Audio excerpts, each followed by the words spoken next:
Would you rather have a dollar today or a dollar tomorrow? Seems easy, right? But why is today better?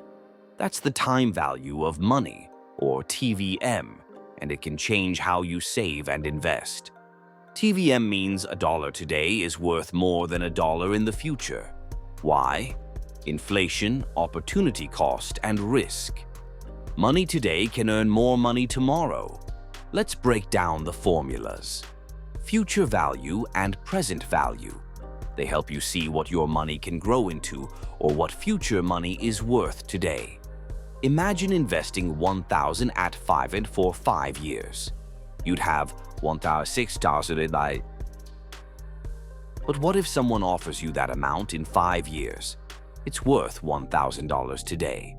Same concept, just flipped. TVM impacts everything: loans, savings, mortgages. It helps you decide when to invest or pay off debt. It's crucial for financial planning.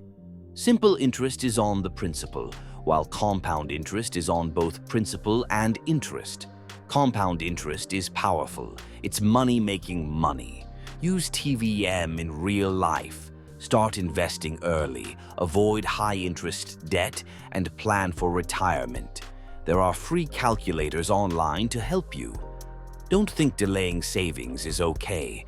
Time is your biggest asset. Even $100 today can grow significantly over time. In conclusion, understand that time affects money's value. A dollar today can grow, while a dollar later may lose value. Master this and make smarter financial choices. If you found this helpful, like, subscribe, and comment on your first encounter with TVM. Remember, the best time to invest was yesterday. The second best is today.